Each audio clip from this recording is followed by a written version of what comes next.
Dear children, praise the Lord. We have to praise the Lord for so many things. Especially, He protects us and He loves us unconditionally and He is with us always. He told us that, fear not, for I am with you. Yes, if God says a promise to us, He always keeps that up. So we have to praise the Lord.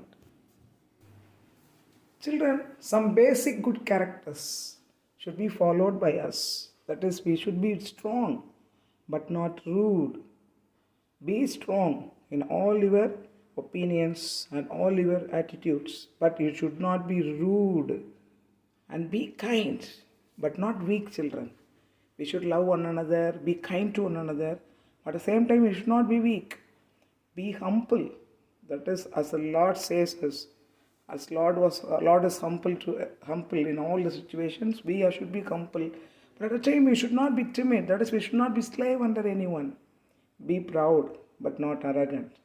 Yes, in some of our success, we should feel proud, but that should be in mind.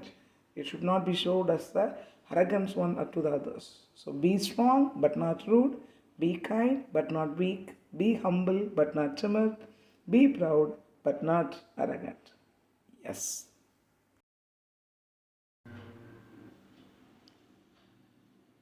Welcome to our social class, children. This class we are learning Civics Unit 4. Hope that you understood the previous class concept. That is, we are learning human rights and even let us recall what we learned in the previous class.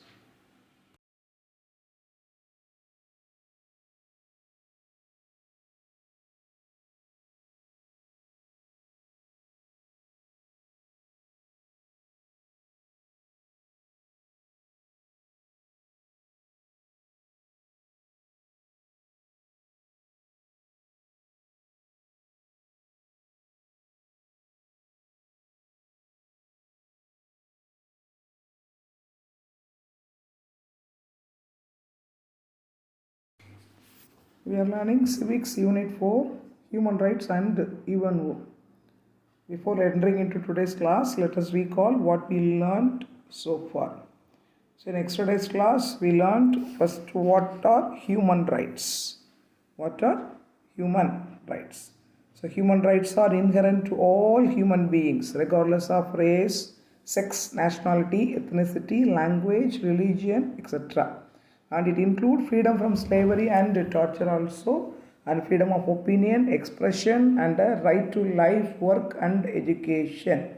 So human rights are the rights which are inherent to all human beings by their birth. Next, we learn where do human rights come from. There is 3 headings we have learned about that. It is mainly from the European and American countries. They are the written precursors of human rights documents. In England, so many acts were passed. Even before Indian independence, so many acts were passed in England for the promotion of human rights. And the US also, they passed a Bill of Rights in 1791. And the second one, especially after the birth of the UNO, United Nations, the human rights was insisted by all the nations. Yes, when was UNO born? That is after the Second World War. During the Second World War, lot of atrocities were happened. That is loss of life, loss of properties, and many of the people were denied their freedom for food, shelter, nationality, life, everything. So all these urged important nations of the world to gather at San Francisco, and they decided to pass the form an organization, a international organization called by the name United Nations Organization. When it was formed? Yes, 24th October 1945. So every year 24th October is celebrated as the UNO Day. And the main object of that is to protect the human, there is a peace and security of the people and development of the humans, and also to protect the economic and social affairs of the people.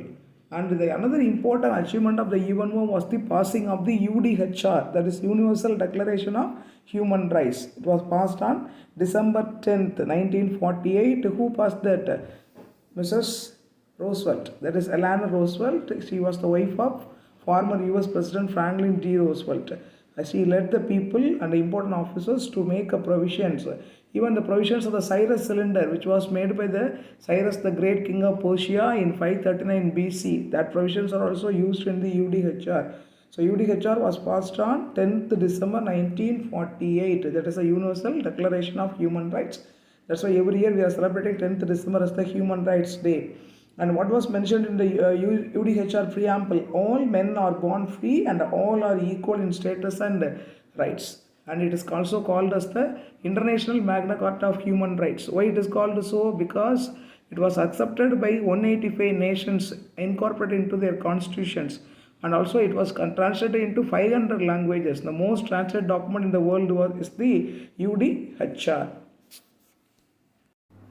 Next we learn some values and basic characteristics of human rights. The values of human rights are dignity, justice and equality. And what were the basic characteristics of human rights? They are inherent, that is, they are not granted by any person. We inherit it by our birth, and they are fundamental, that is, these are the fundamental rights, just like the right of citizenship, everything. And inalienable, that is, nobody can take it away from us. It is indivisible, that is, no one can deny it to anyone. And it is a universal one, that is, it is for all the human beings, those who are living in the world. And it is interdependent, that is, the human rights can be achieved by solving or helping one another to achieve the human rights. So the basic characteristics of human rights are inherent, fundamental, inalienable, indivisible, universal and interdependent.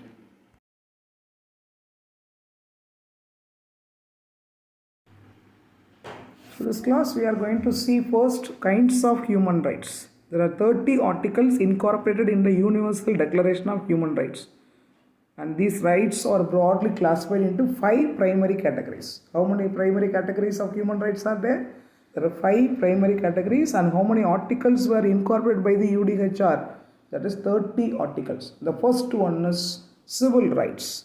What are civil rights mean? It is common to all. It is equal to all. That is, these rights are afforded by the laws made by the government, and the term civil rights are the basic rights afforded by laws of the government to every person, and it is treated as an equal to anyone else. So wherever you born, whatever you are, what type of family you are having, what race you are, what religion you are following, what language you are speaking, no bothering about that. The civil rights are common to all. Some examples of civil rights are right to liberty, freedom from slavery, and freedom from torture. That is any arbitrary arrest, that is without doing any mistake. Suppose the police arrest means you can file a case against the police. That is the civil right. So the first human right is a civil right. The second one is a political right. That is next to civil rights, we all the people have political rights. Politics, that means the formation of government. So we have the rights exercised in the formation and administration of the government. That is, the civil and political rights are directly related to the modern democracy. That is, we are living in a democratic world. People, I think you are all familiar with what is democracy. That is the government of the people, by the people, for the people. So when you are completing 80 years, you have the right to vote and elect the leaders. That's why voting right to vote is an important right. So this political rights, it protects the individual from misuse of his political power, and recognize that everyone individual has the right to participate in their country's political process. It includes freedom of expression and the freedom of peaceful assembly, right to take part in any government of any one's country. Suppose if you want to contest in the election, if you want to become an MLA or MP, you can. You have the right to do that. That's a political right. And you have the right to vote. You have the right to speech. And you have the right to obtain any information from the government. Suppose if the government is elected by the people to serve the people. So if you want to question the government, you have the right to question the government. These all comes under the political rights.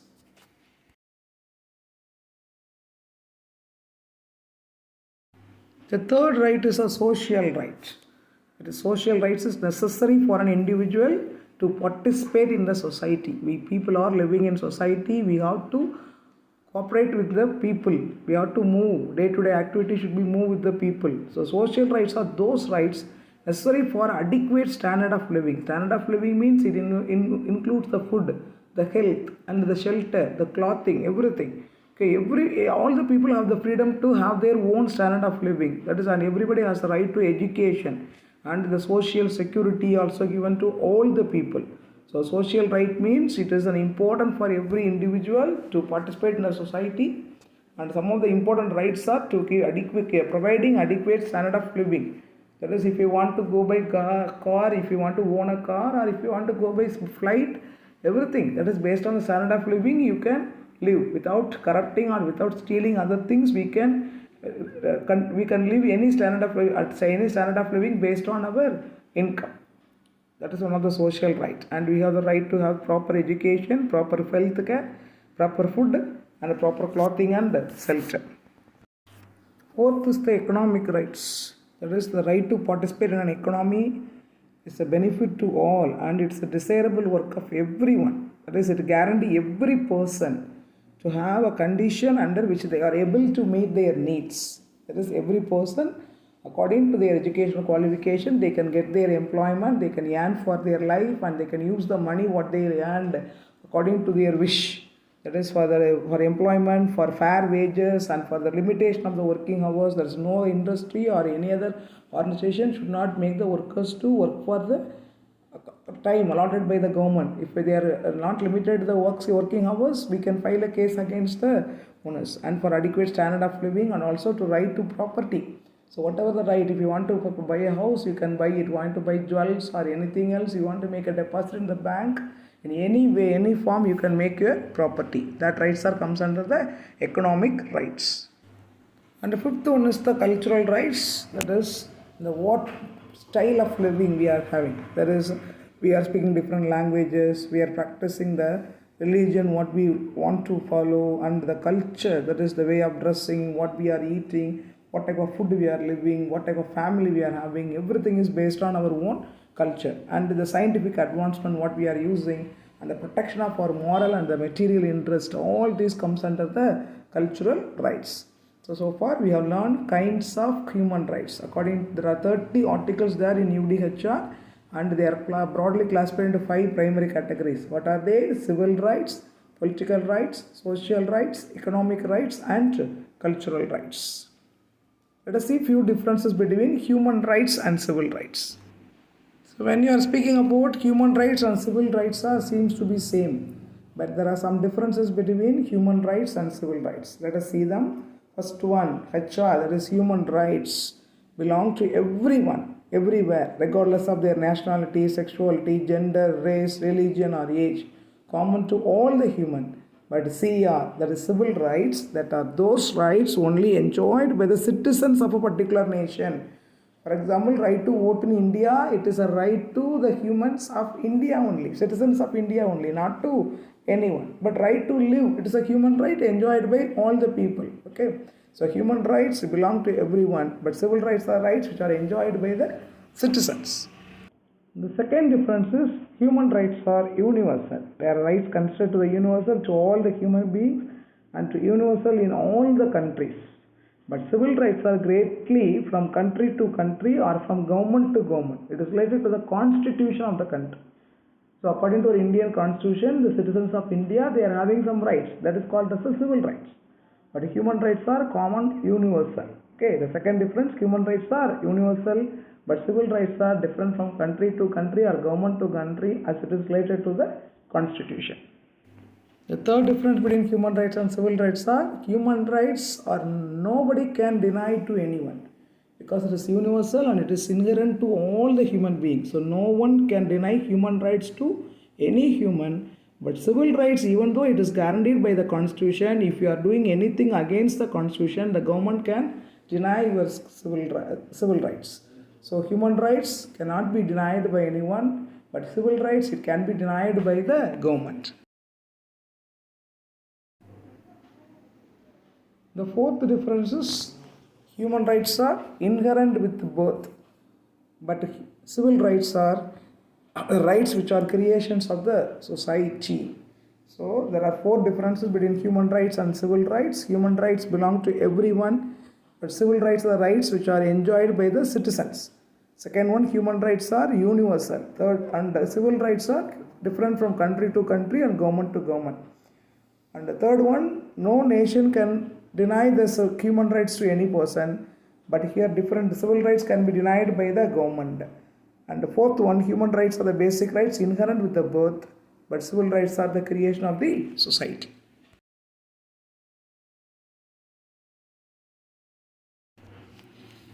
So next we are going to see about the human rights commissions. In each and every nation and in each and every state, human rights commissions are formed based on the organization of UNO and its recommendation given by the Economic and Social Council, which was one of the important organ of the UNO. Economic and Social Council, which was the one of the important and principal organ of UNO.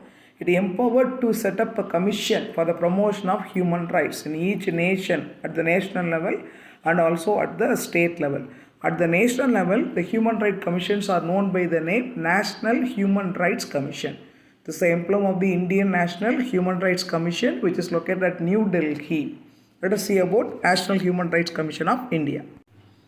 So, the National Human Rights Commission, NHRC, it was formed in India on 12th October 1993. When was NHRC formed in India? 12th October 1993. It does not come under the control of any other government organization or government authorities. It is an independent body and a non-constitutional one. And it's located in New Delhi. It has a multi-members, consists of one chairperson, that is chairman, and some other members. All these persons were appointed by the president. So the NHRC, the headquarters at New Delhi, it has one chairperson and some other members. All these members were appointed by the president. Good. And they are appointed for 5 years. The term of office, all the government offices like that only. There is government positions, MLAs, MPs, their duration is 5 years. Like that, the NHRC authority is also appointed by the president for the term of 5 years. And or up to the age of 70 years. Suppose the chairperson is appointed at the age of 67 years, means he can be the chairperson only for 3 more years. Okay. So NHRC has 5 divisions: Law Division, Investigation Division, Police Research and Programs Division, Training Division and Administrative Division. How many divisions are there in NHRC? 5 divisions. The main motto of the NHRC is it is responsible for the protection and the promotion of human rights in India. So where is NHRC located in India? It is located at New Delhi. When it was formed, 12th October 1993. Is it depend upon any other government authorities? No, it is an independent one, non-constitutional one. Headquarters New Delhi, and how many members are there? A chairperson and other members. Who has the right to appoint them? President has the right to appoint them. And how long they can be in their position? 5 years or at the age of 70 years, up to the age of 70 years, whichever is earlier. And how many divisions are there? There are 5 divisions are there. What are the divisions? Law Division, Investigation Division, Policy Research and Program Division, Training Division and also Administrative Division. The main motto of the NHRC is it is responsible for the protection and the promotion of human rights in India. Children, do you know who is the current chairperson of NHRC? It is Mr. Dutt.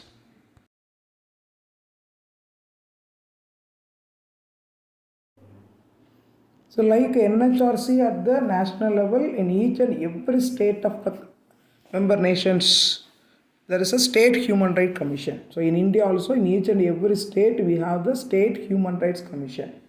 So which is our state? Tamil Nadu. In Tamil Nadu, the state human rights commission, shortly known as SHRC, was formed on 17th April 1997. When was NHRC formed in India? 12th October 1993. But in Tamil Nadu, SHRC was formed on 17th April 1997 with 3 members. The main motto of this is to help the NHRC in promoting and protecting the human rights. And the Human Rights Commission can inquire into the violation of human rights. Violation means those who are not obeying, those who are not obeying the law and order according to the human rights given by the government. That is, if you are denial of anyone denied your right to vote, that is the violation of human rights.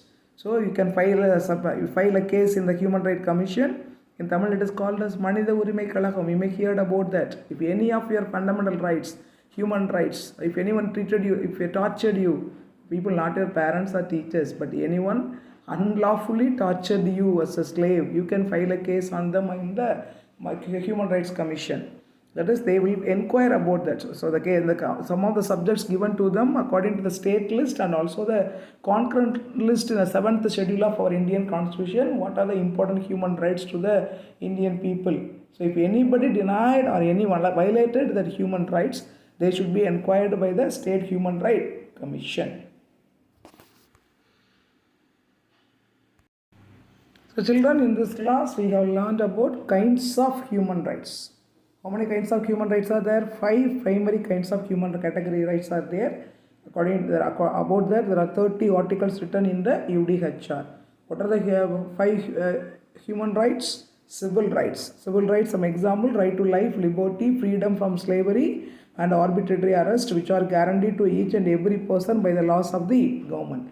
Second, we see political rights, which are exercised in the formation and administration of the government, and nobody can deny anyone of their political rights, and nobody can misuse the political power, and recognize every individual's right to participate in the country's political process. That is freedom of expression, peaceful assembly, right to take part in the governments, and right to vote, etc. This all comes under the political rights. Then we see the social rights. Social rights mean they fully participate in the society.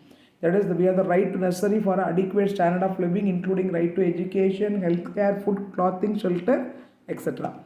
Then we learn economic rights, that is, to right to participate in the economy and the benefit of all and to desirable work. Everybody has the right to work for their life. That is the right guaranteed every person to have a condition under they are able to meet their needs. That is basic right to employment, right to fair wage, right to reasonable limitation of working time, right to adequate standard of living, and right to property. These all comes under the economic rights.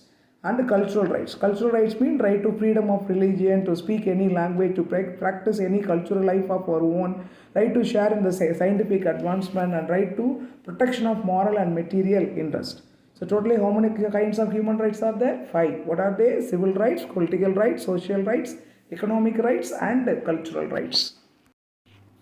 Next we learned about the formation of Human Rights Commission. That is according to the advice given by the Economic and Social Council, one of the principal organ of United Nations. Every nation they must form the Human Rights Commission at the national level and also at the state level. So in India, NHRC, that is National Human Rights Commission, was formed on 12th October 1993. It is an independent one and non-constitutional body.